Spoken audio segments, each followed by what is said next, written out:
Hey guys, Harry Thomas here, and guess what? So we are in a brand new year. Goodbye 2023, and happy 2024, the fifth year of the 2020s decade. Whoa, wow, we are halfway through this decade already. I mean, that is crazy, but yeah, and I don't know if 2024 will top 2023 for movies, but I still hope you all have the most wonderful and magical year this year, and all of your goals and dreams do come true because you all are capable of making them come true. I just know it, and and you all have been the greatest YouTuber fan on my channel. Just always, and I uh, and I just adore chatting movies with you all and sharing my thoughts on movies with you all, and yeah, we will see where 2024 takes us, and there there are a good 10 movies that I am hyped as hell for. So, without further ado, if you want to know my top 10 most anticipated movies for 2024, then just keep watching.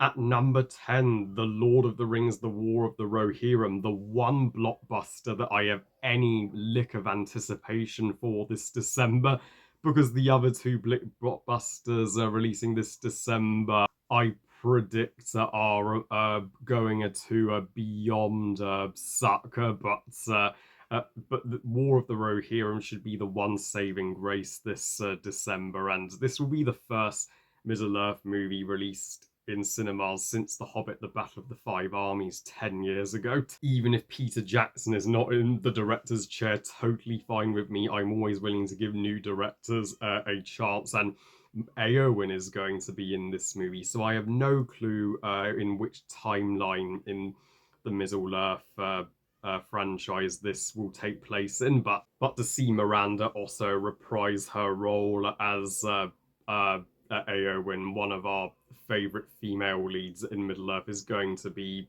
bloody marvelous, and just it's if it's animated, then it could put the previous three animated Middle Earth movies to freaking shame and help us forget that the Rankin Bass animated Hobbit, so the Ralph Bashki Lord of the Rings, and the animated Return of the King ever happened. And plus, Rings of Power was painfully mediocre, so we need something good from Middle Earth after that, and so was Tolkien 2019. At number 9, Ballerina, the one John Wick movie that I would ever put on my most anticipated movies list, but taking the lead is Ana de Armas, yes, Paloma herself from No Time to Die. And if it wasn't Ana de Armas, I may not be as eager to check this one out. But we all know how astonishingly good Ana de Armas is, as well as how astonishingly stunning she is at in anything she's in. So to see her play a more hardcore ballerina in the John Wick universe, I mean, this may convert me into more of a John Wick fan. I'm dead serious. At number 8, a Furiosa, a Mad Max saga. Yeah, coming 9 years after Mad Max Fury Road. One of the biggest and most acclaimed blockbusters of 2015, and one of the uh, greatest action flicks of the 2010s. So, can this sequel possibly surpass it? I mean, when you have Anya Taylor-Joy in this movie as the lead, maybe because she is consistently awesome, and if the action is anything like the first movie, this should be the quintessential summer blockbuster to watch with bags of popcorn that will ignite your taste buds. At num at number 7, Kung Fu Panda 4. What's Yay! I mean, yep, Poe the Dragon Warrior is back after an 8-year absence. As much as I defend Kung Fu Panda 3 as the most underrated Kung Fu Panda installment, it's not fully finale worthy. So if this one can wrap up Poe's story in a way that can tug on our heartstrings, then I will give DreamWorks two thumbs up, and we'll see how Mike Mitchell can direct this one, as he has some shoes to fill. As Jennifer Yu Nelson, I mean, she nailed directing 2 and 3, and can this movie have a selling point without a lot of typo or the Furious Five in it. But what piqued my curiosity is the brand new locations in ancient China we're going to explore, and the chameleon villain, as well as the return of Tai Lung. Holy shit.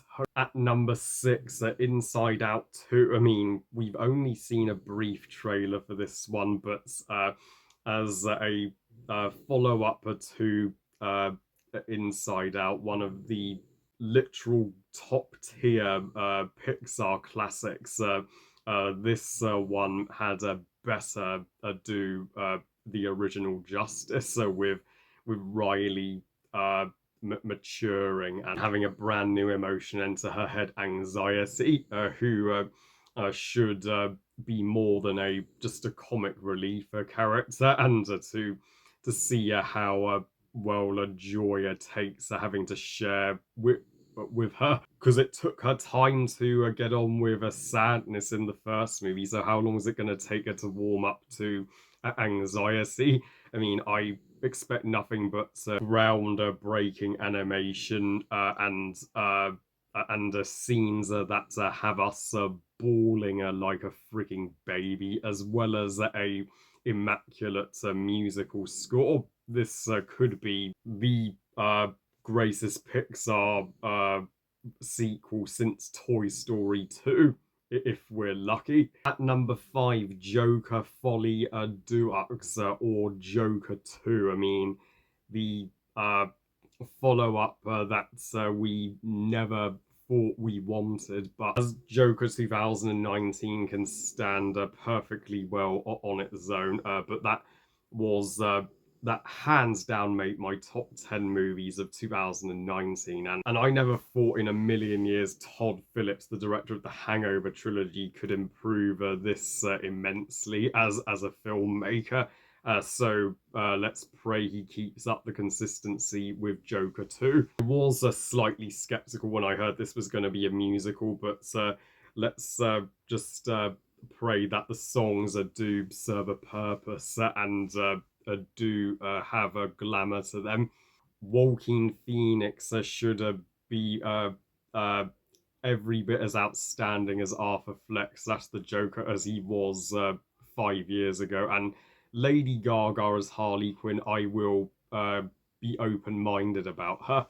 As much as I wish Margot Robbie could have reprised her role, that wouldn't make sense because the Joker movies are not DCEU movies, so of course they would need a different actress for Harley Quinn. But Lady Gaga is a stellar actress, so she should do just fine. And this is the one DC movie that we are receiving in 2024, with the DCU no longer being with us. So I will treasure it. And as a bonus, it releases around the time of my birthday. At number 4, Dune Part 2. I mean, this could straight up be Denise Villeneuve's true labour of love. Even though we were supposed to get it in November last year, it was the correct decision to delay it until spring of this year, as it would have had competition with the Marvels and Wish. So, my goodness, it looks like it is going to totally obliterate part 1 and blow part 1 out of the water with with a far larger scale, far more action, and 10 times more Zendaya, yeah, Chani uh, is my favorite Dune character already. I will review a Dune Part One very soon to leading up to this movie, and this yeah this could be what one of the most stunning book adaptation conclusions periods, and I have never read the source material, so uh, uh, I cannot wait to see where what the story leads to. At number three, Mean Girls. I mean, but there doesn't look like there will be anything mean spirited in this Mean Girls. Yes, happy 20th anniversary to the original Mean Girls, and this and Tina Fey is involved with this one. So, and if this one is going to be more of a musical, then it's going to not be an entire remake of the 2004 Mean Girls. I don't uh, predict this will be better than the 2004 Mean Girls by any means, but it looks vastly superior to Mean Girls 2, which left a sour taste in everybody's mouth. And and the cast does look worthy, especially Regina George's actress. My goodness, she looks like a babe, but she looks absolutely stunning. Trailer has given me nothing but laughs every time I watch this, and boy, am I pumped to watch this with my sister this January. And this looks like it could be one of the best January movies of all time. At number two, a pick that none of you, emphasis on none of you, saw coming, but there is a Barbie movie that I am highly anticipating indeed. This spring on Netflix.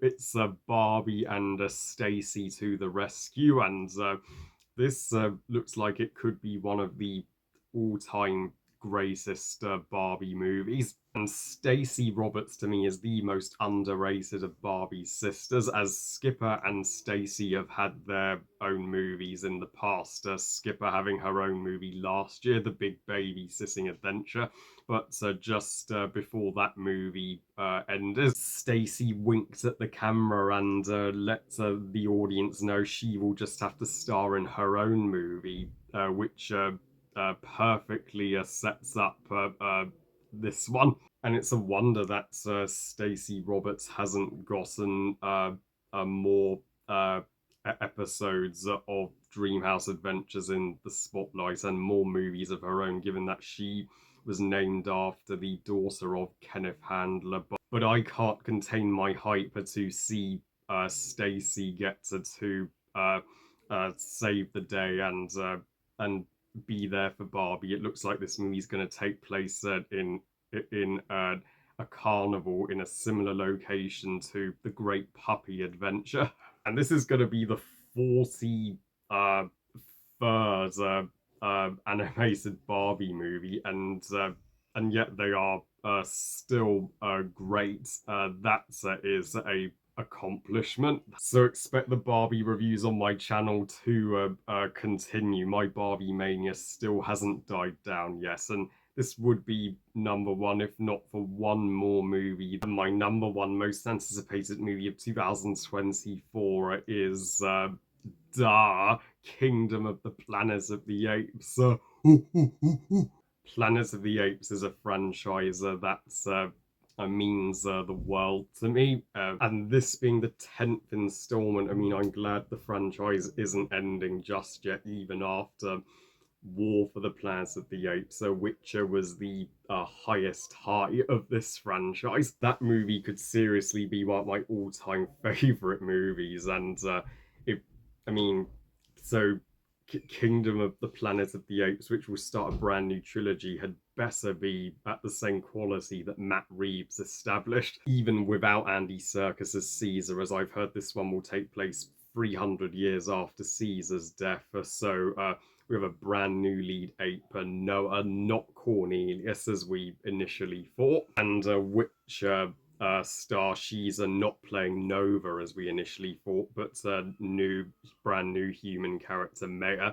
And the villain I heard, he's going to be called a Proxus Caesar, and could be uh, uh, twisting what Caesar taught the apes. Uh, and I think Wes Bell could outdo himself as a director here. He does have better material to work with than the Maze Runner trilogy. The Maze Runner trilogy is not that is not the greatest, but we'll see if he can blow our minds with his vision of Planet of the Apes, and the visual effects look uh, more photorealistic and more perfect than they have ever been. And to hear all the apes are speaking fully like a Caesar was able to do, yeah, that's going to be awesome, because we haven't heard the apes all talking since the original series. Before, yeah, I am proud to call Kingdom of the Planet of the Apes my most anticipated movie for 2024. So that was my top 10 most anticipated movies for 2024. I mean, whether these movies make my top 10 of the year remains to be seen, but let's just keep our fingers crossed that each of them live up to expectation and don't disappoint. And To follow that list is, of course, my least anticipated movies of 2024, which thankfully will just be a top five, there there are that many movies that I am just drezzing. Well, I love you guys. Thank you all for watching. I hope you guys enjoyed this top 10 list. And what would be your top 10 most anticipated for 2024? Please comment and let me know. Please like the video and subscribe. Please follow me on Twitter and on Instagram. And I'll see you next time when I share my top 5 least anticipated movies for 2024. And remember, movies are us. Bye, guys.